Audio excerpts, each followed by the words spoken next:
Hello friends, बरायबाय Bodo Info official YouTube channel आसा खालामो नोंथांमोना बयबो मोजां दङ। मैया मोनसे भिडिअ होदोंमोन SBI नि साख्रि क्लार्कआवहाय 8000 पोस्ट ओंखारदों। दा बिनि अनलाइन एप्लाइ लिंकआ एक्टिभ जाबाय। रेजिस्टार प्रसेसखौ नोंथांमोनहाय दिन्थिगोन। दा बोथोरा ओरैबादि गाज्रिमोन, बेनि थाखायनो भिडिअबो खालामनो हायाखैमोन। लोगोसे आंनि दिनैहाय जोनोम सानमोन, बेनि थाखायनो एसे लेट जाबाय भिडिअआ। आरो नोंथांमोना खोनादों जे आसाम स्टेटआव साइक्ल'न फैथावना एबा फैनो हागौ। दा बेखायनो बोथोरा जोबोर गाज्रि जादों आरो कारेन्टबो गैयामोन। स' बेनि थाखायनो भिडिअआ एसे लेट जाबाय। अब्लाबो नोंथांमोना मोनसे भिडिअ क्लिप नायदो जे माबादि बोथोर जादों। दा बोथोरा ओरैबादि डेन्जारेस जानो हागौ जे नोंथांमोना जाहाथे बयबो सेफआव थायो, मानोना बार अखा गोबां हागासिनो दङ जायगा जायगा। बेनिफ्राय साइक्ल'न फैनायनि चान्सेस दं होनना बुंदों बोथोर बिगियाना। जाहाथे बेखायनो नोंथांमोना बयबो सेफआव थायो। स' बेनिफ्राय जायफ्रा नोंथांमोना SBI नि क्लार्कआवहाय अनलाइन रेजिस्टार खालामनो सानदों, एप्लाइ खालामनो सानदों, लिंकआ एक्टिभ जाबाय।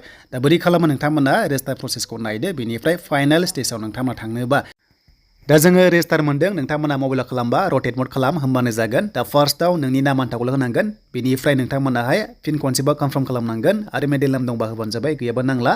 बेनिफ्राय लास्ट नामाव नोंनि टाइटेलखौ होदो। बेनिफ्राय नोंथांमोननि फन नाम्बार, बेनिफ्राय एडिशनेल फन नाम्बारखौ होनो हागोन। बेनिफ्राय मेल आइडिखौ होदो। बेनिफ्राय केपचा दङ, क'डखौ होनानै नोंथांमोना सेभ खालामनाय लोगो लोगो नोङो आइडि मोनगोन। आरो आइडि मोननाय लोगो लोगो नोङो अनलाइन खालामनो हासिगोन। फाइनाल स्टेजाव नोंथांमोना थांगोन। आरो बे फाइनाल स्टेजाव थांनोबा नोंथांमोना लेफ्ट टार्म होनांगोन, नोंथांमोना स्केन खालामनानै आपल'ड खालामनांगोन। आरो मोनसे डिक्लारेसन दङ, बेखौबो नोंथांमोना होनांगोन। बेनिफ्राय फट' आरो साइन बे मोनब्रैखौल' आपल'ड खालामनांगोन फाइनाल स्टेजसिम। आरो एप्लिकेसन फिस थाइसेबो नाङा। नोंथांमोना सिगां 175 गाहाम होनांगौमोन, नाथाय दायो नांला। ST आवहाय जोबोद मोजां जाबाय। आरो बेनि एग्जामा थाबैनो जागोन, अनलाइन जागोन। आरो बे एग्जामा स्टेज 1 and 2 दङ। आरो नोंथांमोनाहाय फार्स्टआव नोंथांमोना 100 मार्क्सनि एन्ड सेकेन्डआव 200 नि नोंथांमोना बेबादि आनजादखौ होनांगौ जायो।